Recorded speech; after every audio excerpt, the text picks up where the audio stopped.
กองประชุมใหญ่ครั้งที่ 4 ของหน่วยพักกองวิชาการวิทยุโทรภาพนครหลวงวิจันทร์ได้ตีราคาการนำพาในระยะผ่านมาพร้อมทางเลือกตั้งเอาคณะหน่วยพักสุดใหม่เพื่อสืบต่อซี้นำพาเวียกงานใน 5 ปีต่อหน้าในวันที่ 7 มีนาคมนี้กองประชุมใหญ่ครั้งที่ 4 ของหน่วยพักกองวิชาการวิทยุโทรภาพนครหลวงจันทร์ได้เปิดขึ้นโดยการเป็นประธานของสหายคำคุ้นใบลาตีเลขาหน่วยพักกองวิชาการวิทยุโทรภาพนครหลวงจันทร์โดยการเข้าร่วมของสหายนางเวียงพรแก้วคุ้นศรีเลขาคณะพักฮักทานหัวหน้าแผนกแถลงข่าววัฒนธรรมและท่องเที่ยวนครหลวงจันทร์ในกองประชุมสหายคำคุ้นใบลาตีได้ขึ้นผ่านห่างบทรายงานการเมืองทั้งสองภาคซึ่งหน่วยพักมีสมาชิกพักทั้งหมด17สหายหญิง7สหายใน5ปีผ่านมาคณะหน่วยพักได้เป็นเจ้าการจัดตั้งพันขยายมติต่างๆของภาคของนครหลวงจันทร์หันเข้าสู่แผนเวียกแผนงานหันเป็นทันสมัยเอาใจใส่โฆษณาการจัดตั้งปฏิบัติวาระแห่งชาติออกข่าวหมุนเสื้อวันสำคัญของชาติของภาคสภาพการพ้นเด่นทางภายในและต่างประเทศพร้อมทางนำพาศึกษาอบรมโฆษณาปลุกระดมคนขวายขบวนการทางสร้างเงื่อนไขให้พนักงานสมาชิกพรรครัฐกรเข้าร่วมทุกขบวนการอย่างตั้งหน้าเฮ็ดให้สมาชิกพรรคพนักงานมีความนักแน่นมีความตื่นตัวทางด้านการเมืองและมีความรับรู้เข้าใจต่อแนวทางแผนนโยบายของพรรคระเบียบกฎหมายของรัฐกองวิชาการวิทยุโทรภาพประกอบมี4หน่วยงานคือ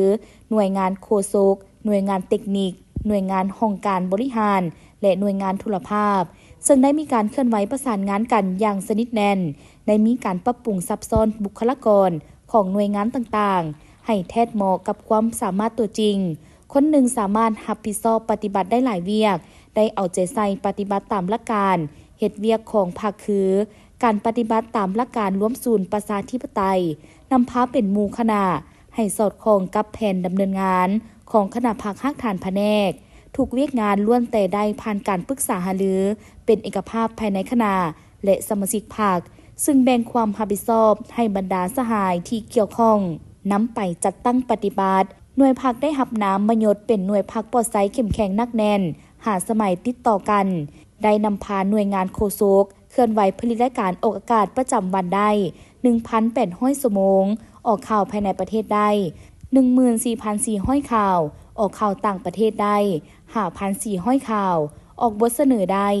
1,800 บทนอกนั้นยังได้ลงเคลื่อนไหวเก็บกำข่าว700 สาวครั้งออกข่าวออนไลน์ Facebook และ YouTube 290 ครั้งได้นำพาหน่วยงานเทคนิคในการคุ้มครองสถานีวิทยุทั้ง2คลื่นคือ FM 98.8 เมกะเฮิรตซ์และ FM 105.50 เมกะเฮิรตซ์ได้ปรับปรุงซ่อมแปลงเครื่องเสียงและอื่นๆติดตั้งระบบโทรโข่งบ้านระบบโทรโข่งในงานบุญสวงเหือนครหลวงจันทร์งานบุญทัดหลวงระบบโทรโข่งไซซูนจำกัดบริเวณผู้ติดเชื้อพยาธิโควิด -19 ได้นำพาหน่วยงานโทรภาพโดยการร่วมมือกับคู่ร่วมพัฒนาบริษัท 3S พัฒนาจำกัดผู้เดียวเป็นคู่ร่วมพัฒนาสถานีโทรภาพซ่อง VTE9 ผลิตรายการโทรภาพได้จำนวนหลายรายการวาระแห่งชาติได้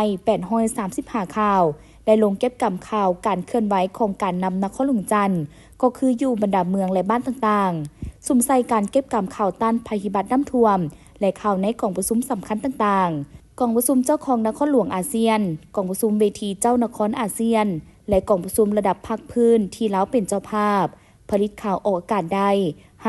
52,560 ข่าวและผลิตสารคดีสั้นได้23บทมีหลายข่าวได้รับความนิยมสูงใน5ปีผ่านมา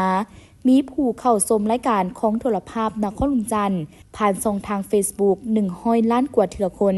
และมีผู้ติดตามถึงปัจจุบัน 590,000 คนนอกนี้ได้นำพาเที่ยงงานพัฒนาช่องทางการเข้าถึงผู้ฟังผู้ชมซึ่งได้เฮ็ดให้สื่อของพวกเขาไปฮอดไปถึงผู้ฟังผู้ชมได้กว้างไกลขึ้นเฮ็ดให้มีผู้ติดตามนับมือนับหลายขึ้นตามลำดับกองประชุมครั้งนี้บรรดาสมาชิกพรรคสมบูรณ์ยังได้พร้อมการใช้สิทธิประชาธิปไตยของตนปอนบัตรเลือกเอาคณะพรรคสุดใหม่ซึ่งเลือกได้สหายเทวาศรีสุราษฎร์เป็นเลขาหน่วยพรรคกองวิชาการวิทยุโทรภาพนครหลวงจันทร์สหายไพลุนหงคำเป็นรองเลขาหน่วยพรรค ทั้งเป็นประธานกวดกาและสหายนางเกตสมัยพรหมมาศรีสวัสดิ์เป็นกรรมการภาค